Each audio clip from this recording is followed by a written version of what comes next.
Welcome to the black metal party that never stops. This is one-on-one with the Grim One, and I am your host, the Joan Rivers of heavy metal, the most electrifying man in corpse entertainment, the Necrosexual.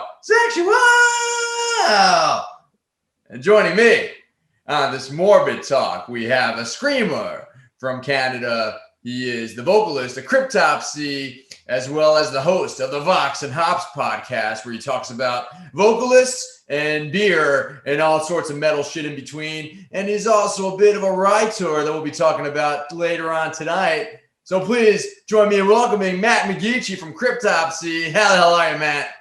I'm doing great. How you doing, Necrosexual? Very, very cool to be with you. I'm grim. It's good to be here, too. Better late than never.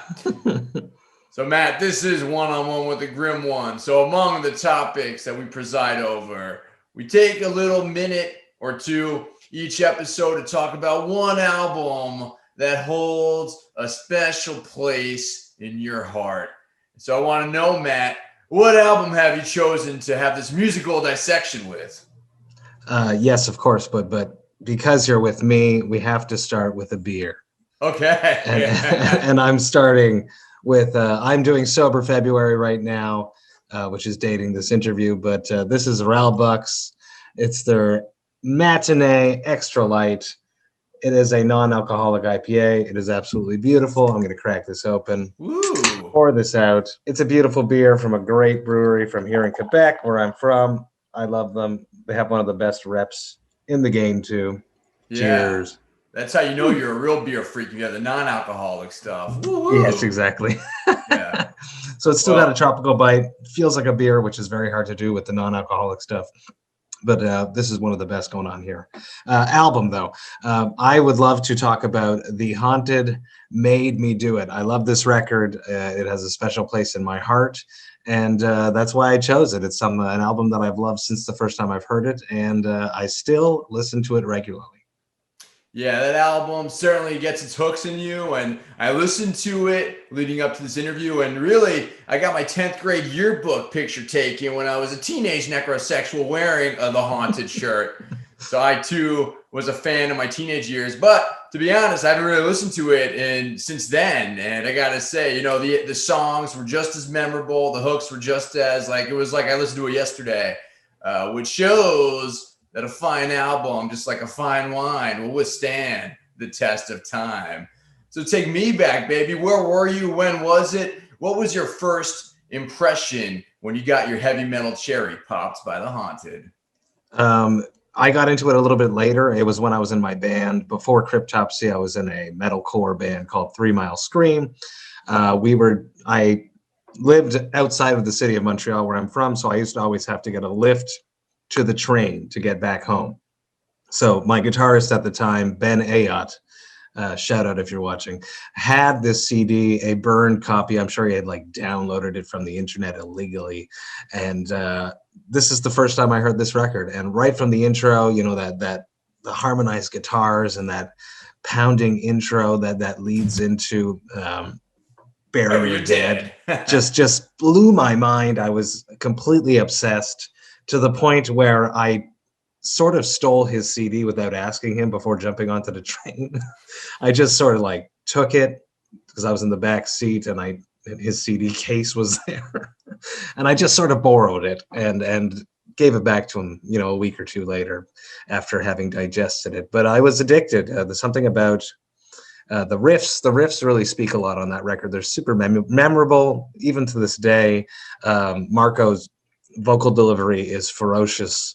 I think that was his first record with The Haunted, which was, being someone that came in and replaced a vocalist. I can imagine he sort of went through the same thing, and then he came back again, also like a Cryptopsy story, like when Worm came back. But excellent vocal delivery. The whole concept about the serial killers is something that really captivated me very much when I was young. I thought it was sort of spooky, very cool. How about you? Well, that album, you mentioned the introduction, Dark Intentions, I believe it's called. And I forget if it's in the liner notes or it might have been on one of their DVDs, but they gave a shout out to Dark Angel. And I'm a huge Thrash fan. So that song, that introduction was like their homage to Dark fucking Angel, and certainly sounds that way. So catchy. It's just, you can hum along to the whole thing. And it's funny because I'm not into thrash. I never have been. I don't want to insult anyone or yourself when I say that. It's just not something that ever captivated me. But The Haunted did for some reason. And I think it was more the aggression in the vocal performance, in the memorable aspects of the riffs. Just totally captivated me to this day. It's I can hum out thousands of riffs from that record, and you can't say that about every album. Were you into At the Gates as well? Yes, at the same time, it was basically like Ben, the guitarist of 3 Mile at the time, was basically schooling me on melodic death metal, because that's where my band was headed. There was a bunch of that Swedish scene influence coming in on 3 Mile Scream when we were writing the second record. So A Glimpse of Hope, that was called. So At the Gates, I got basically at the same time those two CDs. I got Slaughter of the Soul and Made Them Do It at the same sort of time, and I definitely vibed on both of them very hard. Indeed. And so you started this interview off with a nice IPA, non-alcoholic IPA. Congratulations. That's right. On your sober February. And I got to say, being sober any month during a pandemic for any amount of time is certainly an accomplishment. What is the most extreme heavy metal hangover you've ever endured? I have so many, and if you know the podcast Vox and Hops, I always ask that question: what a person's hangover cure is.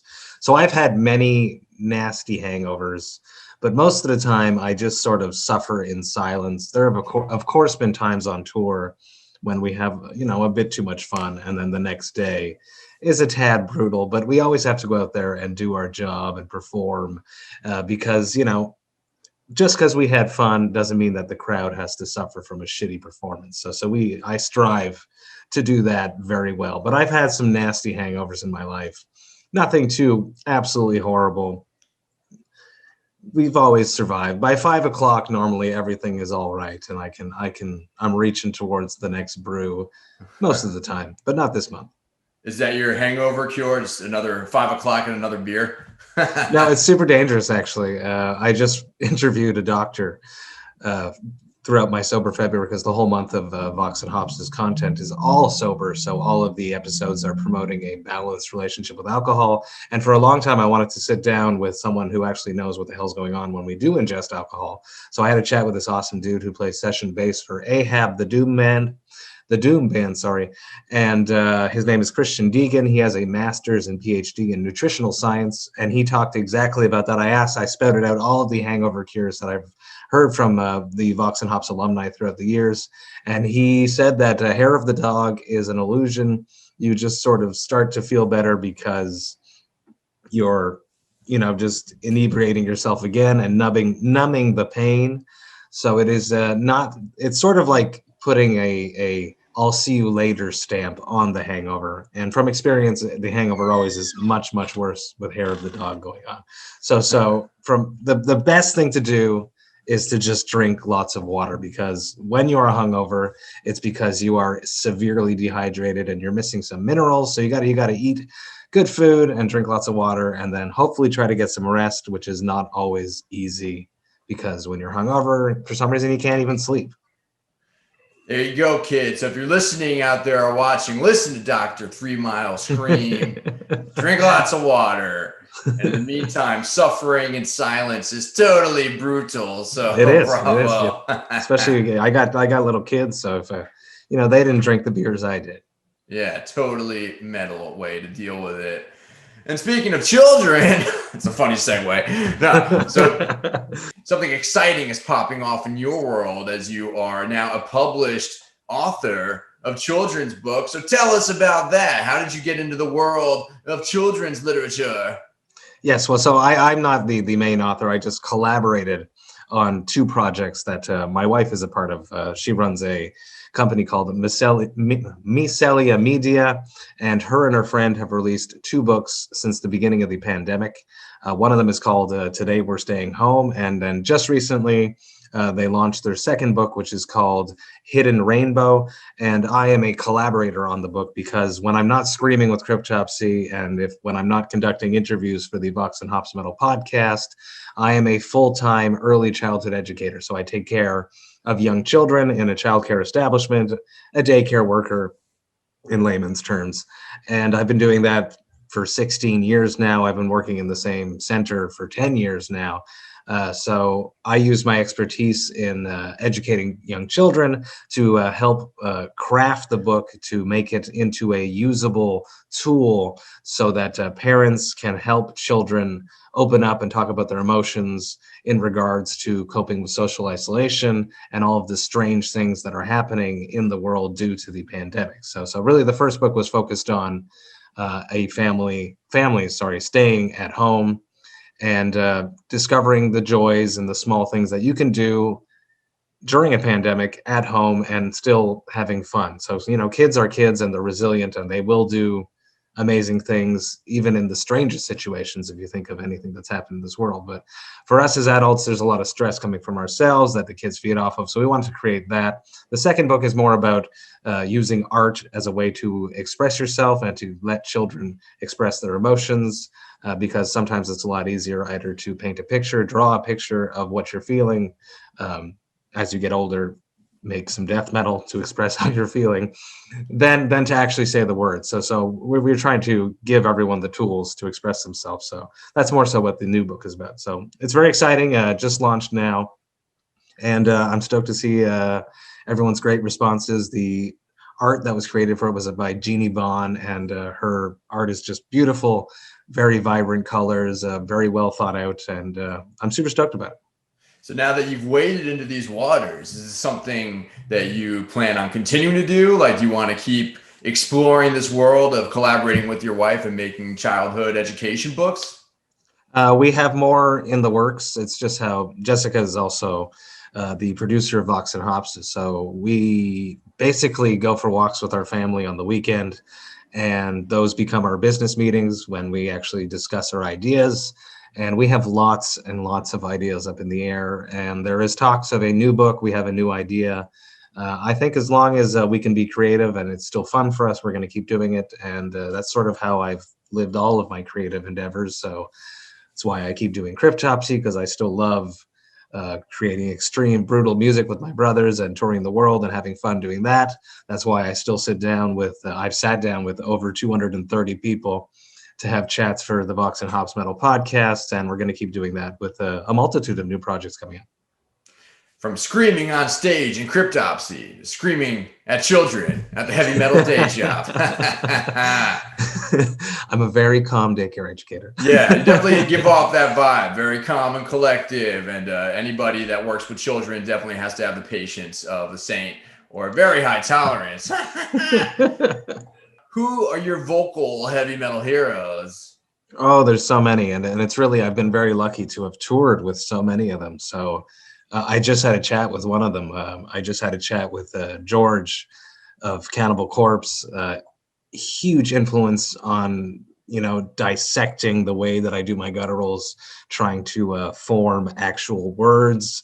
When I picked up Kill, it was sort of in the exact same time frame as Made Me Do It, and all of that was coming out. It was that same discovering extreme metal, because I was more like a metalcore child until a certain point where I really just exploded into every genre of metal. So I picked up Kill, and just hearing his delivery on that is something that just blew my mind. So easily George, obviously Lord Worm, from having played his songs for so long, and having done None So Vile in its entirety back in 2017 was something that really had a big impact on my future performances.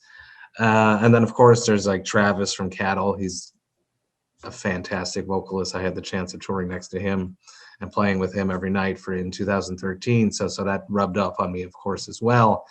As a young vocalist, just discovering extreme vocals, something that, you know, I never thought that would be possible to come out of my mouth. Corey Taylor, that first Slipknot record blew my mind. You know, jumping from Korn, Manson to Slipknot was like a huge jump for aggressive style vocals, and I didn't think it was possible to make those sounds naturally. I didn't, you know, it blew my mind, and now I look back and I understand how they do it. So I'm happy that I've at least evolved to that point. So I want to know, what's your secret, or maybe lack of secret? How do you keep your voice ferocious but also fresh without blowing your ass out? Oh, I'm a meticulous, very annoying person to tour with because I warm up before every gig. And Terrence Hobbs, the guitarist of Suffocation, whenever he sees me, the first thing he says to me, he goes, hey, and then he comes over and gives me a hug. Because, and anyone who's toured with me will know exactly what that is. I do my warm-ups before every performance. They're loud, they're annoying. I try to find a quiet place to do them, or at least like backstage where, you know, there's enough music going on. But every once in a while, a band will start and you'll just stop, and then there's silence, and I have to stop because I don't want. And I've gotten yelled at on public streets to shut the fuck up, and so I warm up and I take care of my instrument. I try to rest as much as possible and get as much sleep as possible, which is not always easy on tour, especially if we're doing these festival tours where it's a plane in and a plane out every night, and you lie down in your hotel room for an hour before leaving. That makes it difficult. But resting, listening to your body, and honestly, I don't talk that much on tour. I try not to, at least, to rest my voice and for the performances. And so you talked about joining Cryptopsy after Lord Worm, certainly a big coffin to fill, along with Mike DeSalvo and Martin Lacroix. What was it like when you had your Cryptopsy? Was there an audition? Like, what was it like when you were getting into that band? It was strange. It really happened oddly because the way they discovered me was through Christian Donaldson, who has a studio here in Montreal called The Grid. Excellent studio. Anyone wants any mastering work, mixing work, hit up The Grid. Chris has worked with amazing people such as Shadow of Intent, Beyond Creation, Beneath the Massacre, The Agonist. I'm forgetting a big one, but it's okay. Despised Icon, but you should check it out there. So Chris had just recorded 3 Mile. He was showing off his new mixes, as he does today. Whenever he's finished something, he always shows it off. And the band was interested in my voice, so I didn't actually go physically to try out anywhere. I went to The Grid and I tracked my version of a song, which was The Plague from The Unspoken King, and the version that is on the CD is my tryout. I don't think I retracked it. I don't think so. So it was me and another dude. We each did a version of that song, and that's how I got the gig. And the rest is heavy metal history.